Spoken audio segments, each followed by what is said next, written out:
அன்புக்குரியவர்களே, அண்டை அயலார் உரிமையை பத்தி நம்ம பல விஷயத்த நம்ம பார்த்துக்கிட்டு இருக்கிறோம். அதுல பார்த்தீங்கன்னா, சாத் இப்னு அஸ்வத் ரலியல்லாஹு தஆலா அன்ஹுவுடைய பக்கத்து வீட்டுக்காரர். அவரு ரொம்ப சாதாரணமானவரு. இவங்க சாத் இப்னு அஸ்வத் வந்து கொஞ்சம் நல்ல செல்வந்தர், நல்ல வசதியானவரு. பக்கத்து வீட்டுக்காரருடைய நல்ல மாரி நடந்துக்குவாரு. அப்பப்போ உதவிகள்லாம் கூட செய்வாரு. அந்த பக்கத்து வீட்டுக்காரருக்கு வந்து ரொம்ப கஷ்டம். அதாவது வாங்குற வருவாய், அது அவர் ஈட்டுற வருவாய்க்கு செலவு வந்து கட்டுப்படி ஆகல. ஒரு கட்டத்துல என்ன பண்றாருன்னா, கடன் அதிகமாயிட்டே போகுது. சரி, இந்த வீட்ட வித்துருவோம். வித்துட்டு கடன அடைச்சுட்டு நம்ம எங்கேயாவது ஒரு இடத்துல என்ன செஞ்சுக்குவோம், ஒரு குடிசை மாரி ஒரு இடம் போட்டுக்கிட்டு நம்ம அங்க போய் இருப்போம் அப்படின்னு முடிவுக்கு வர்றாரு. இப்ப நம்ம நகரத்துல பாக்குறோமா இல்லைங்களா? நகரத்துல சில பேரால இருக்க முடியாது. சரி, இந்த வீட்டை விட்டுட்டு இந்த வீட்டை வித்துருவோம். வித்துட்டு நம்ம என்ன செய்வோம், வேற எங்கனா போய் வீட்டை வாங்கிட்டு இருப்போம் அப்படின்னும். ஏன்னா அந்த ரேட்ல வித்தியாசம் வருமா இல்லைங்களா? அப்ப கொஞ்சம் கையில காசு வந்துச்சுன்னா கடனை அடைப்பதற்கு, வாழ்க்கையில வந்து இறுதி காலத்தை நல்ல மாதிரி கழிப்பதற்கான ஒரு சூழல் ஏற்படும். அப்ப இவர் என்ன பண்ணாருன்னா, சரி வீட்டை விற்கிறதுக்கு முடிவு பண்ணிட்டாரு. பல பேர்கிட்ட சொல்றாரு. அப்ப இந்த இவருடைய நிலைமையை பார்த்தா ஒரு நண்பர் இறக்கப்பட்டு வர்றாரு.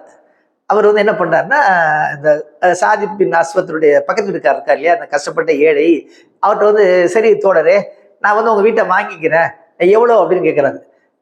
அவர் வந்து அந்த வீட்டினுடைய மதிப்பு எவ்வளவுன்னா ஒரு 2000 தீனார் இருக்கும்.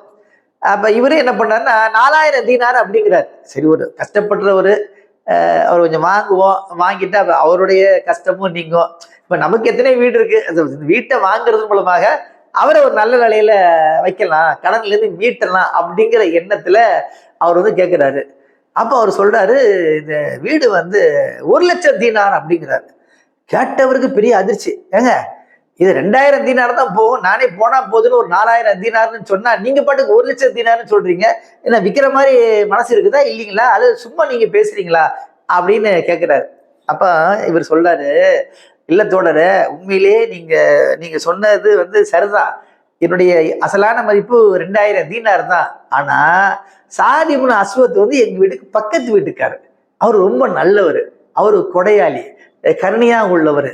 ஏன்னா அவரு பக்கத்து வீட்டுல, அவரு என்னுடைய பக்கத்து வீட்டுக்காரா இருக்கிறதுனால இதனுடைய விலை வந்து 1,00,000 தீனார் அப்படிங்கிறார்.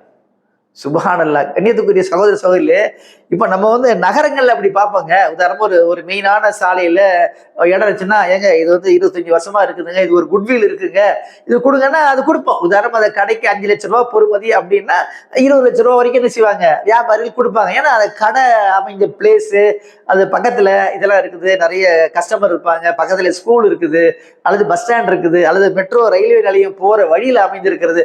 இப்பெல்லாம் பார்த்து ரேட்டு முன்ன பின்ன வர்றதை நம்ம கேள்விப்பட்டிருக்கிறோம். ஆனா என் பக்கத்து வீட்டுக்காரர் ரொம்ப நல்லவரு, அதனால இந்த ரேட்டுன்னு சொன்னாங்கன்னா, அப்ப அந்த சாத் பின் அஸ்வத் வந்து எப்படி நடந்துப்பாரு பாருங்க. அப்ப அவருக்கு இந்த விஷயம் தெரிய வருது. அப்ப அவரு கூப்பிட்டு, என்ன நீங்க 1,00,000 தீனார்னு சொன்னீங்களாம, நானே அதை வாங்கிக்கிறேங்க சொல்லி இவரே 1,00,000 தீனார் கொடுத்து வாங்கிட்டார். வாங்கிட்டு அதுக்கப்புறம் என்ன செஞ்சாருன்னா, இந்த வீட்டை நான் இலவசமா அவங்கள்ட்ட கொடுத்துட்றேன் அப்படின்னு அன்பளிப்பா கொடுக்குறாரு. சுப்ஹானல்லாஹ். அன்பான சகோதர சகோதரிகளே, அண்டை வீட்டுக்காரரோட எப்படி நடந்துக்கிட்டாங்க பாத்தீங்களா? அப்போ நமக்கு வந்து இப்போ 1,00,000 தீனார் வந்து ஒரு பெரிய அமௌண்ட்டா நமக்கு தெரியலாம். ஆனா அவர் என்ன பார்த்தாருன்னா, அட நம்ம 1,00,000 தீனார் மறுமைக்காக கொடுக்குறோம், மறுமையில இறைவன் எடுத்து சொர்க்கத்தை தருவான், அந்த உணர்வு தானே அவர் செய்ய தூண்டி இருக்கும். ஆக அன்பான சகோதர சகோதரிகளே, அண்டை வீடு நல்ல வீடாக அமைவது, அண்டை வீடு சண்டை வீடு இல்லாமல் இருப்பது என்பது மிகப்பெரிய அருட்கொடைகள் ஒன்று. எனவே நல்ல அண்டை வீட்டாராக நாம் இருக்க வேண்டும்.